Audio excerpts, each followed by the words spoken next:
What is up, weather enthusiasts? I'm your host, Pat's Path Predictor. Let's get right into the weather.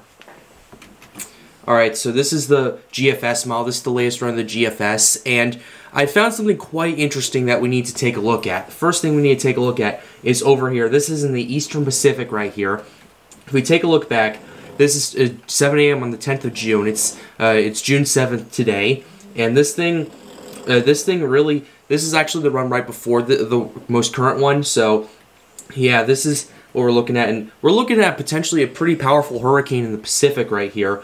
If you take a look at it, we're down to 983 already, 5 days out, which is a very interesting thing to take a look at. In fact, the NHC even now has an area of interest on top of it. This is the same area, just to confirm, really confirm that this thing might be happening right here. So we have a 20% chance of development in the next 5 days. That chance is expected to go up as time goes on.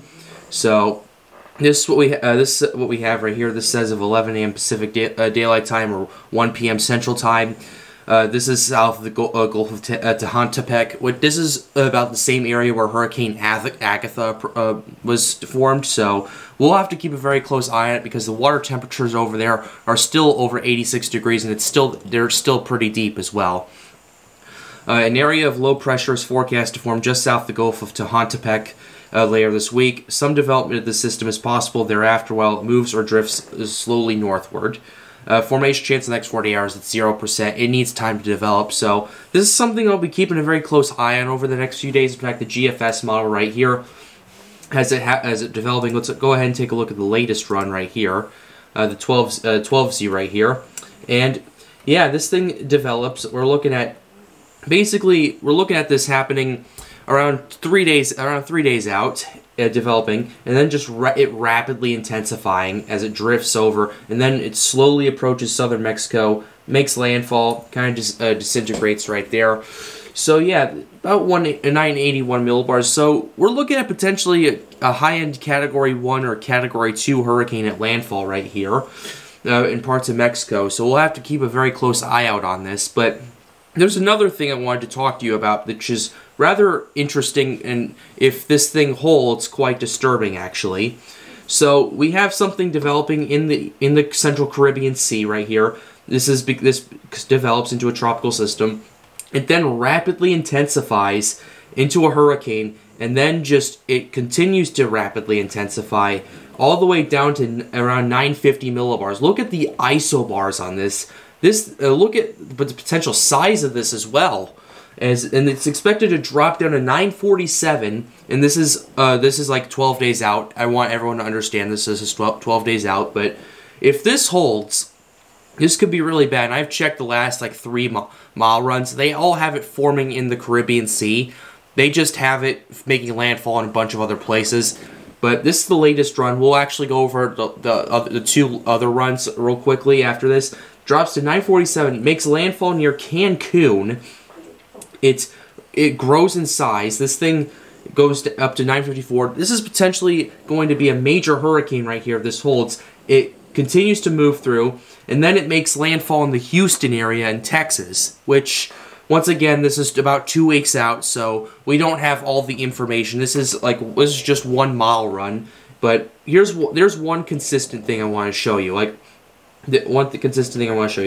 The other run has it making landfall in Mexico. This is the 0Z making landfall in Mexico. But one thing that's consistent is that it forms in the Caribbean Sea right here. And the 6Z even, let's go ahead and take a look at that.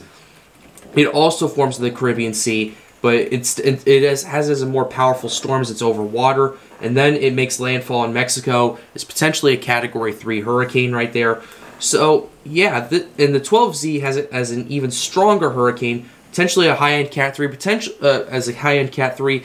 It seems a little unfeasible, but it's not out of the question of a Cat 4 hitting Texas, but we don't exactly have all the information. I want everyone to understand this. But what we do know is that there's potentially going to be a hurricane making landfall in southern Mexico, once again, just like Agatha did in the Pacific. And now we are having more models showing the potential of a very powerful hurricane in the Caribbean Sea and Gulf of Mexico. And that's not really out of the question either, because if we take a look at the sea temperatures, we're looking at 28 degrees now across the entire Gulf. So, yeah, this thing has plenty of fuel to develop off of right here. 28 degrees Celsius. That's about 82 to 83 degrees Fahrenheit. And the loop current has a lot of very deep water as well, which this thing's not going over the loop current, but nevertheless.